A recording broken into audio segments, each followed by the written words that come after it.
When Frodo first laid eyes on Barad-dûr from the slopes of Mount Doom, Tolkien wrote, wall upon wall, battlement upon battlement, black tower of adamant. He saw it Barad-dûr, fortress of Sauron. All hope left him today. We're exploring the interior of Sauron's tower, going room by room through what Tolkien called the seat of malice, and examining what the dark tower might have contained. Because what was hidden inside those black walls wasn't just stone and mortar. It was something far more complex, the scale. Fortress, let's start with the sheer scope of this structure. From Tolkien's description, in The Return of the King, Barad-dûr rose roughly 500 ft into the air, nearly a mile high, and more than 3 times the height of the Empire State Building. The professor describes the base as rising for maybe 30 ft above the plain, and above them was reared half as high again its tall central cone. But what's really striking isn't just the height, it's Tolkien's description of wall upon wall, battlement upon battlement. This suggests not just incredible height, but massive breadth and depth. We're looking at a structure that could house hundreds of thousands of beings, with space for workshops, armories, and facilities. We can only guess at, and here's what makes this particularly interesting. It was all connected. Design Barad wasn't just Sauron's tower. It was essentially his city, the largest industrial complex in Middle-earth. Every room, every corridor, every chamber served the single purpose of systematically dominating the known world. Now, let's explore what the inside of Barad-dûr might have actually looked like. The Chamber of the IHL Stone. Let's work our way down from the top. At the peak of Barad-dûr was likely the most strategically important room in Middle-earth, Sauron's command center, quite possibly housing the captured Palantir of Minnesel. Here's something that casual readers might overlook in Unfinished Tales. Tolkien tells us that when Minas Ithil fell to the Nazgul in TA 2002, the Ithil Stone was captured. As he writes, it was clearly possible that the Ithil Stone had been seized and had come into the possession of Sauron. The evidence supports this. Sauron demonstrated the ability to communicate through the Palantir network with Saruman Denethor, and even Pippin during the War Ring. If Sauron did possess the Ithil Stone, then from this single chamber, he could see events across Middle-earth in real time, entrap Saruman, and deceive Denethor, coordinate with other Palantiri, and monitor his enemies with supernatural precision. We know from the Two Towers that when someone looked into a seeing stone, Sauron could peer back at them. If the Ithil Stone was in Barad-dûr, this chamber served as a surveillance hub that could reach into the minds of anyone using a Palantir anywhere in Middle. Eye's chamber, just below the potential Palantir room, was perhaps the most iconic space in fantasy. The Chamber of the Eye. The films showed us a literal flaming eye atop the tower. But Tolkien's version is more subtle. In the Two Towers, the eye is described as Sauron's will and attention made manifest, a supernatural force that could extend his consciousness across vast distances. As Tolkien writes, the eye was rimmed with fire, but was itself glazed yellow as a cat's, watchful and intent. While Tolkien never explicitly describes a physical chamber for the eye, the logistics of Sauron's supernatural surveillance would require some kind of focal point within the tower. This space would have served as both command center and psychological warfare, keeping even his own servants in line through constant surveillance. This chamber would have been the nerve center of the largest intelligence operation in Middle-earth's history. And unlike modern surveillance, this was personal. When the eye fell upon you, Sauron wasn't just watching, he was reading your thoughts. The Nazgul reception halls moving down through the tower. We can reasonably deduce specialized quarters for the Nine during their visits to Barad-dûr.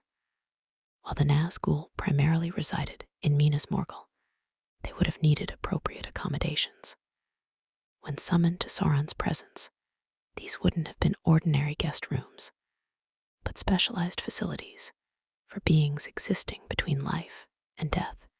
Based on what we know about the Nazgul's nature, these chambers would likely contain specialized armor for undead kings, with inconsistent physical forms communication systems, linking each Nazgul to Sauron's, while artifacts from their former kingdoms, twisted reminders of their past lives, and perhaps most disturbingly, maintenance facilities. Because here's something worth considering: the Nazgul were decaying. Their connection to physical existence was tenuous. Somewhere in those halls were likely chambers where the Witch King and his companions underwent procedures to maintain their existence as servants between worlds. What's particularly notable is that by the War of the Ring, Sauron had reclaimed the 9 rings from the Nazgul. The rings themselves were likely kept in Sauron's personal vault.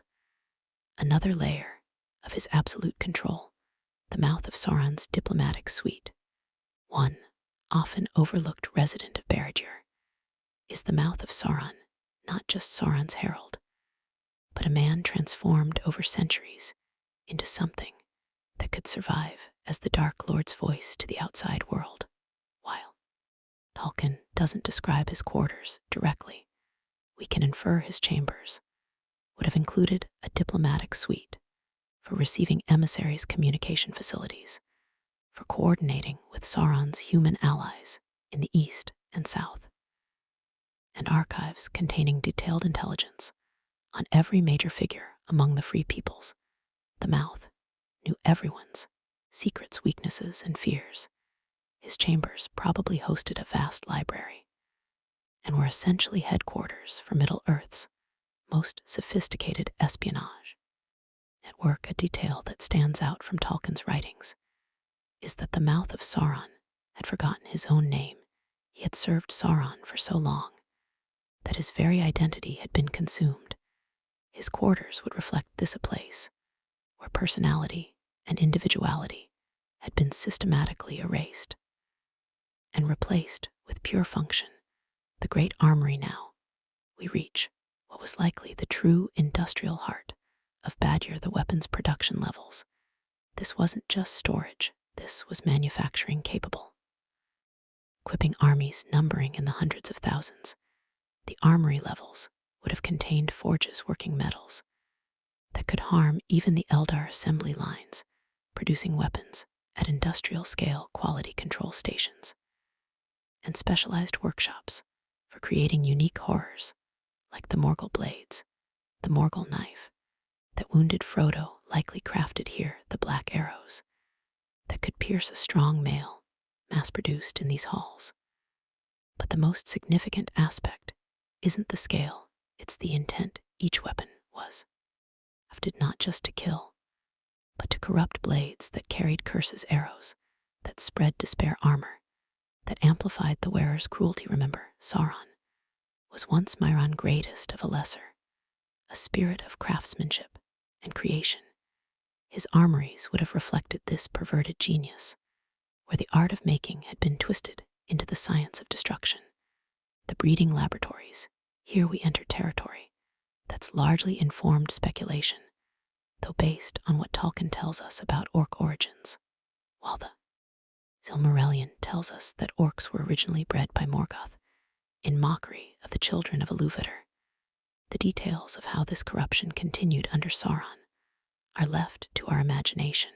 What we do know is that by the War of the Ring, there were multiple distinct breeds of orcs, suggesting ongoing programs of development.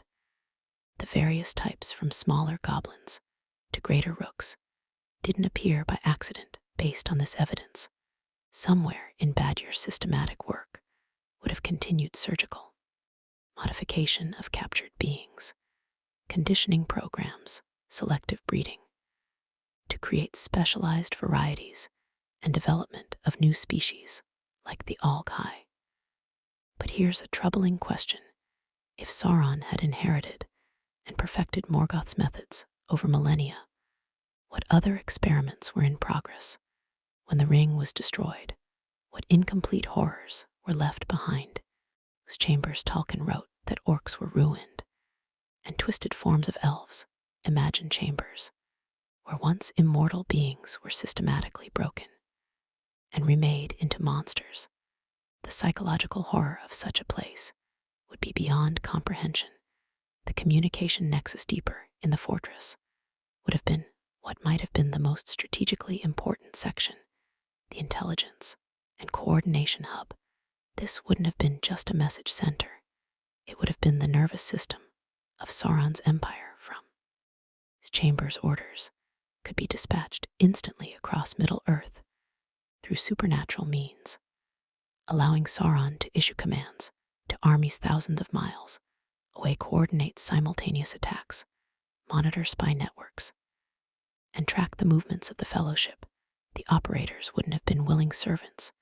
They would likely have been beings whose minds had been completely dominated and filled with fragments of Sauron's consciousness, living extensions of his, while processing information and relaying commands with mechanical precision, never resting, never questioning. This aligns with what we know of Sauron's abilities as a Maya who served Morgoth and learned the art of dominating other wills.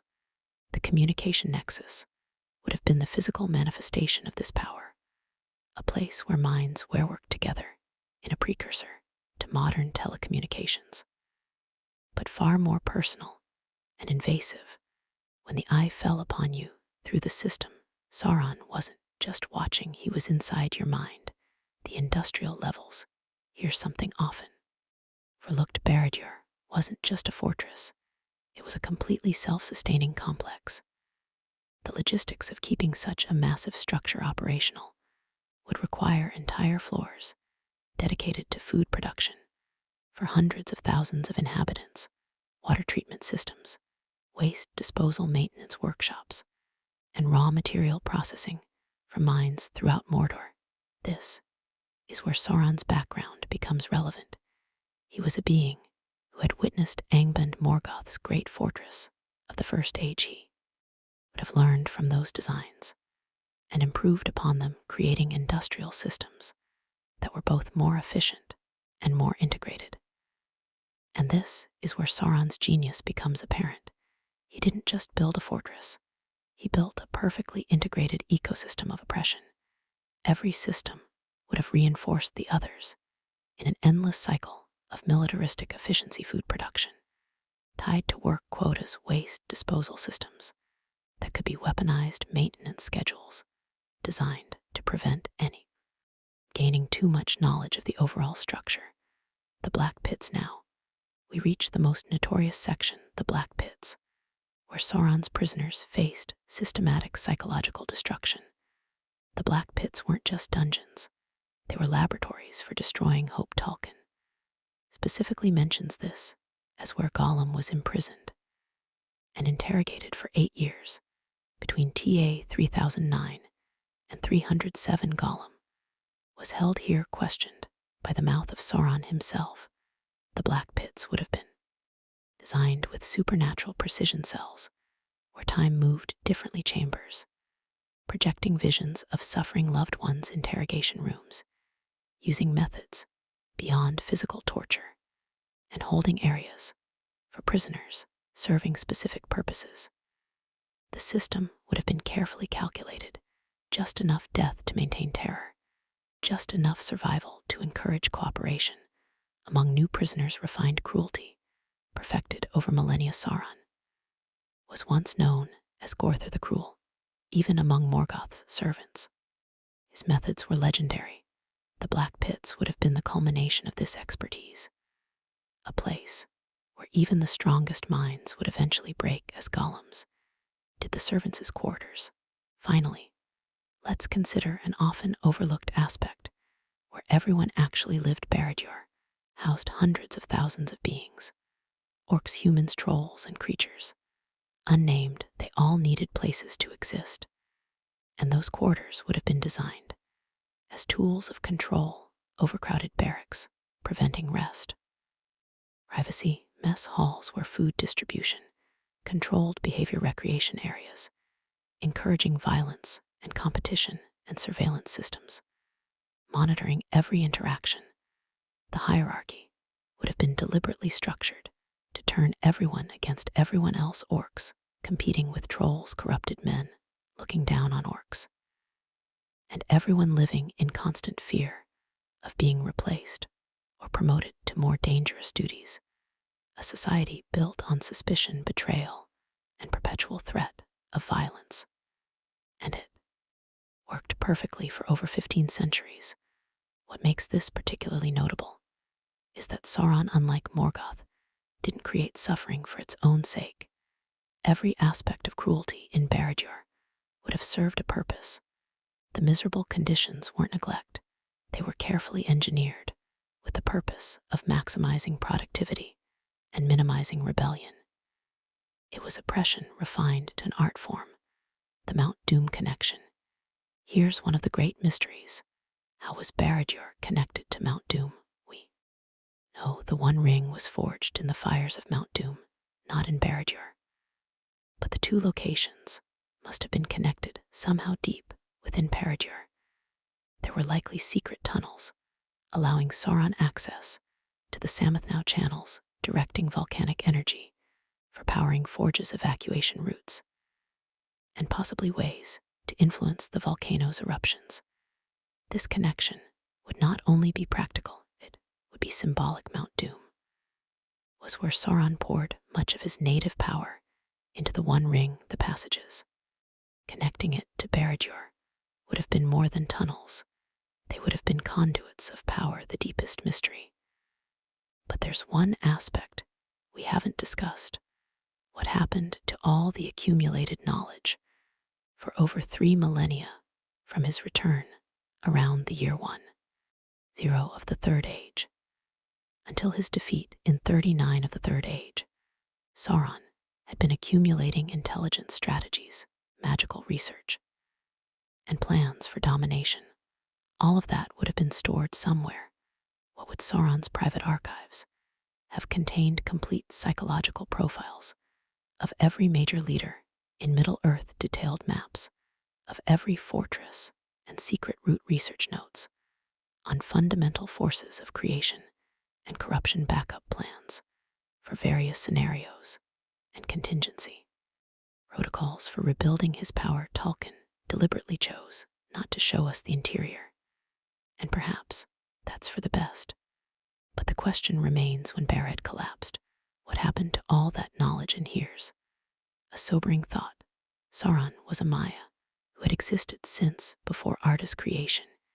He had witnessed the music of the Yor that shaped the world. His archives would have contained knowledge from the very dawn of existence, secrets that no mortal was ever meant to know. When Barad-dûr collapsed, did all that knowledge die with it? Or does knowledge, like the ring itself, have a way of surviving and finding new owners? Conclusion. So what was inside Barad-dûr? The most sophisticated system of control ever devised in Middle-earth. A structure where every room, every corridor, every detail was designed to facilitate domination on an industrial scale. But more than that, it was a blueprint. Every chamber represents something that exists in organized systems of oppression, surveillance, absolute power, willingness, sacrifice others for personal gain. Tolkien didn't just create a fortress. He created a warning about what happens when evil becomes organized, systematic, and efficient. The tower fell, Sauron was defeated, the ring was destroyed. But the knowledge of how to build such a place, that knowledge was never truly lost. And in Middle-earth, knowledge has a way of finding new owners. What we've explored here is informed speculation, based on what the texts tell us about Sauron's methods and capabilities, combined with logical extrapolation about what such a fortress would require. Tolkien deliberately left much to our imagination, and perhaps that's more effective than any detailed description could have been. Some mysteries are more powerful when left to the mind's eye. It's worth remembering that Tolkien deliberately avoided showing us the interior of Barad-dûr, and there may be wisdom in that choice. What we imagine might be far more chilling than any description could convey. Thanks for joining me on this exploration of the most dangerous building in fantasy literature. What aspect of Barad-dûr do you find most fascinating? Let me know in the comments below. Until next time, stay safe and stay by the fire.